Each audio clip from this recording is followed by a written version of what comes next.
See, I used to think that resisting the devil meant that if I really exercised my faith enough, I should be able to keep him from bothering me. And God said, no, when he bothers you, I've given you power not to act like him.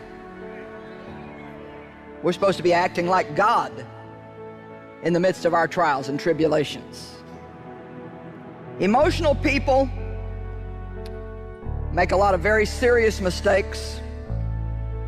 They live by how they feel. They make decisions by how they feel. And they end up not obeying God. Decisions mold our character, and they chart the course of your life.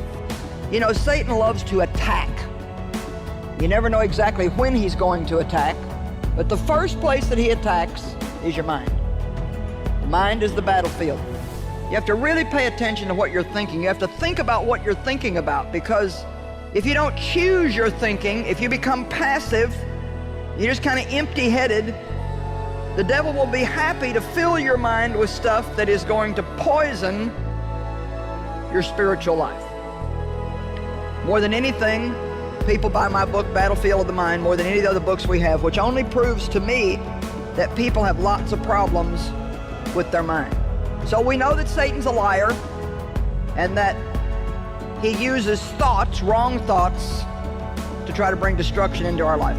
We know that he is a destroyer, but Satan wants to control us, and one of the main things that he does is he lies to us, and then if we believe those lies, it begins to affect our emotions, and if we get too emotional, then it begins to affect our decisions, and things just get to be a mess. So Satan wants us to be independent of God's will. He wants us to do our own thing. He also wants us to become passive. And to be passive means that you're not using your will to make decisions, but you're waiting to be moved by an outside force. You're waiting to feel like doing it. That is a huge, huge problem today, because we have gotten lazy in our society. You set your mind and keep it set, is what Colossians 3 says. But what do? We're passive, we're empty-headed. We don't get up and pray because we don't feel like getting up. And then we lay in bed too long, and now we got to get to work. Now we're under all this pressure. Now all this stuff starts to go wrong, and we're getting madder and madder and blaming everybody in the house. Now before we leave, we're yelling and screaming at everybody. Then we get out in traffic, and traffic is not right, and we're giving all kinds of hand signals to the other people in the cars. I had one of those yesterday right here in Atlanta. Woo, man. We made some kind of little mistake. I guess got in this guy's lane or got in front of him or something. And man, he came by and gave us the sign, and it wasn't the one you'd like to have. And you can still have a messed up mind. Your will can still be stubborn and prideful, and your emotions can still be a wreck.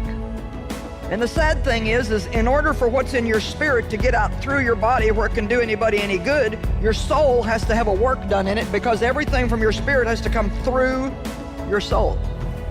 I'm ministering to you, but in many ways it's coming through my personality, through my voice. I had to think about this message. I had to choose to be here. So many people have the opportunity to do something great with their life, but they never get their soul dealt with. In Hebrews 4, it says, only the Word of God can divide soul and spirit. Why is it important for you to learn how to divide soul and spirit? Simply because your soul doesn't tell you anything about God. It only tells you about you.